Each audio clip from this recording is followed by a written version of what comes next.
7 दिन में तैयार खामनेई का एटम बम, ट्रंप के ईरानी दूत का दावा।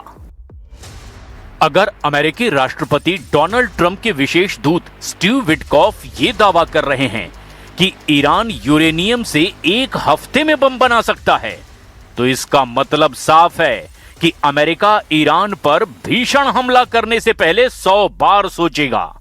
शायद यही वजह है कि ईरान पर हमले को तैयार 400 से ज्यादा फाइटर जेट अभी तक ईरानी ठिकानों पर हमला नहीं कर पाए हैं।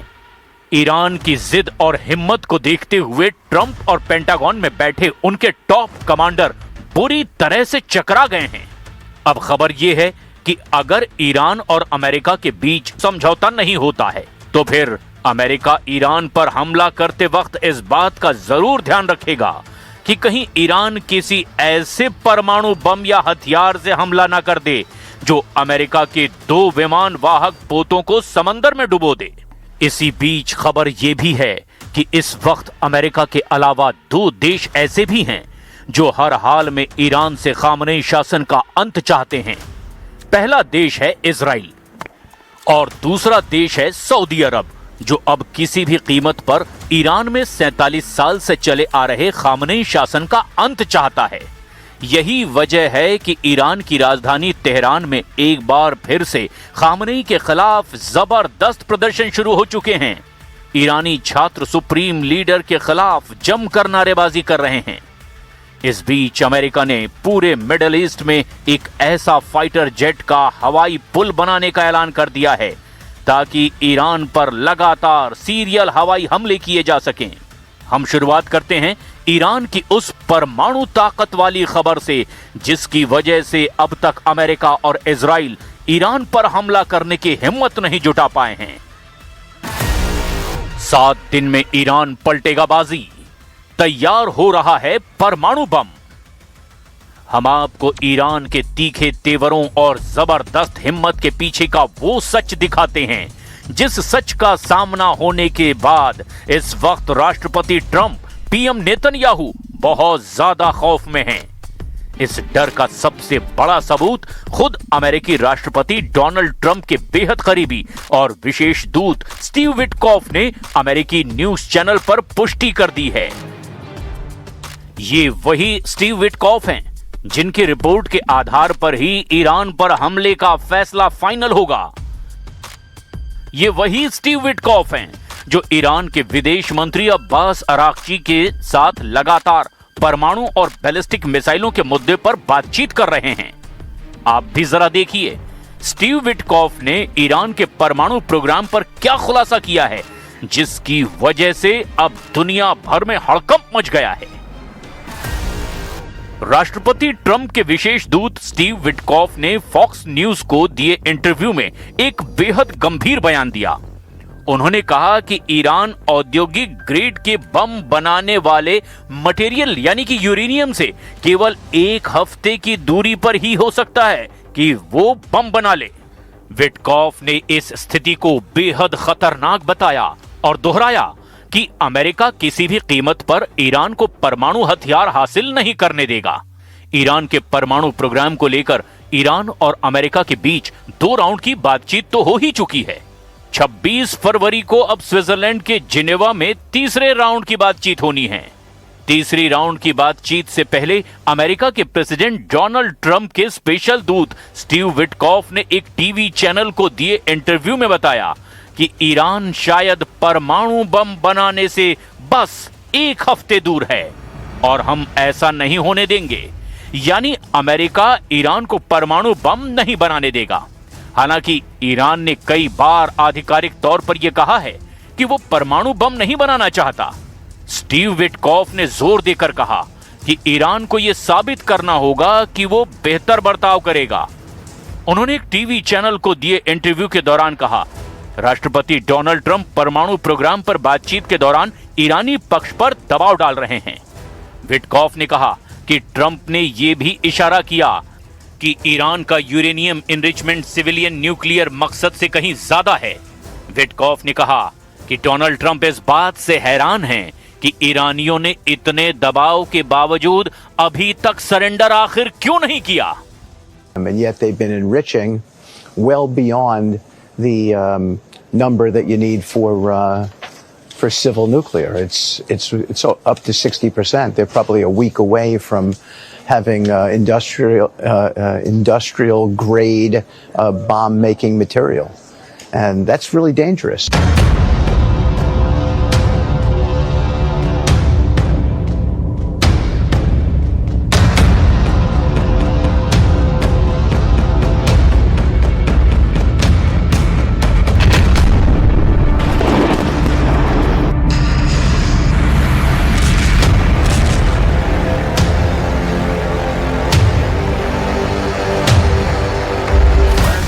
इधर सऊदी अरब से आई खबर ने भी हैरान कर दिया है। ईरान में सत्ता परिवर्तन के अमेरिका और इजराइल के मिशन में कथित तौर पर सऊदी अरब भी शामिल हो गया है, ऐसी खबरें आ रही है।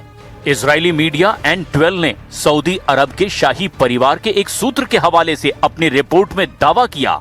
सूत्र ने कहा, सऊदी शाही परिवार ईरान से अली खामनेई के शासन के हटने और नई सरकार लाने के पक्ष में है। रियाद को लगता है कि ईरानी सुप्रीम लीडर खामनेई को हटाए बिना तेहरान में चीजें पटरी पर नहीं आएंगी। यरूशलेम पोस्ट के मुताबिक सऊदी रॉयल फैमिली के एक सोर्स ने N12 न्यूज को बताया कि ईरान के लिए लिमिटेड मिलिट्री एक्शन कोई हल लेकर नहीं आएगा। ईरान में एक बड़े बुनियादी बदलाव की जरूरत है। इसमें सुप्रीम लीडर अयतुल्ला अली खामनेई को हटाकर नई सरकार को तेहरान में लाना सबसे अहम है। वहीं दूसरी सैटेलाइट तस्वीरों और फ्लाइट ट्रैकिंग डेटा से पता चला कि अमेरिका ने अटलांटिक महासागर से होते हुए मिडल ईस्ट तक एक हवाई पुल जैसा नेटवर्क बना लिया है। इस रास्ते पर अमेरिकी सैन्य विमानों, हथियारों और उपकरणों की लगातार स्ट्रीम यानी कि कतार देखी जा रही है, जो कि यूरोप और भूमध्य सागर के ऊपर से गुजर रही है। अमेरिका ने अपने कई अंतर्राष्ट्रीय ठिकानों से सबसे आधुनिक लड़ाकू विमान को अब मिडल ईस्ट की ओर रवाना किया है। खबरों के मुताबिक F-16 fighting Falcon jet Germany के स्पैंग डाहलेम और इटली के एवियानो और साउथ कैरोलिना के बेस से भेजे जा रहे हैं। F-15E strike eagles jet Britain के RAF लैकेनहिथ बेस से तैनात किए गए हैं। ईरान पर हमले को ये तैयार हैं। F-22 रैप्टर्स जेट वर्जीनिया से जॉइंट बेस लैंगली यूस्टिक से भेजे गए हैं। भारी मात्रा में एयरलिफ्टर्स के जरिए हवाई रक्षा उपकरण और गोला बारूद मिडल ईस्ट पहुंचाया जा रहा है। ईरान और अमेरिका के बीच बढ़ते तनाव के दरमियान ईरानी जनरलों और सैन्य अधिकारियों ने अमेरिका को बेहद गंभीर और सीधी धमकियां दी है।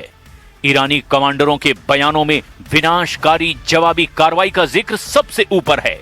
IRGC जनरल हुसैन दघीगी ने चेतावनी दे दी है कि यदि अमेरिका ने ईरान पर कोई भी सैन्य कार्रवाई की तो मिडल ईस्ट में मौजूद हर एक अमेरिकी सैन्य अड्डा ईरान का वैध टारगेट होगा। ईरानी जनरलों ने हाल ही में कहा कि अमेरिकी विमान वाहक पोत केवल तैरते हुए लोहे के टुकड़े हैं। ईरानी सैन्य प्रवक्ता इस्माइल बाकाई ने साफ तौर पर यह कह दिया कि सीमित हमले जैसी कोई अवधारणा ईरान के लिए नहीं है। उन्होंने धमकी दी कि अमेरिका का एक छोटा सा हमला भी पूरी तरह क्षेत्रीय युद्ध में बदल जाएगा, जिसकी आग पूरे मिडल ईस्ट और इजराइल तक फैलेगी। IRGC कमांडर के एक वरिष्ठ सलाहकार मोहम्मद रजा नकदी ने भी तंज कसते हुए कहा, अगर अमेरिका 12 एयरक्राफ्ट कैरियर भी क्षेत्र में ले आए तब भी वो ईरान का कुछ नहीं बिगाड़ पाएगा। उन्होंने अमेरिकी सैन्य शक्ति को अक्षम करार दिया है। हालांकि राजधानी तेहरान में विरोध प्रदर्शनों का सबसे बड़ा केंद्र विश्वविद्यालय है। विशेष रूप से शरीफ यूनिवर्सिटी ऑफ टेक्नोलॉजी और अमीर कबीर यूनिवर्सिटी में छात्रों ने बड़े पैमाने पर रैलियां निकाली है। उत्तर पूर्वी शहर मशहद में भी छात्रों और नागरिकों ने सड़कों पर उतरकर सरकार विरोधी नारे लगाए हैं। यहां प्रदर्शनकारियों और सरकारी समर्थित बसीज मिलिशिया के बीच में झड़पों की भी खबरें आई है। इस्फान, यहां के प्रसिद्ध पुलों COC पोल और खाजू ब्रिज के आसपास युवाओं और सुरक्षा बलों के बीच टकराव देखा गया है।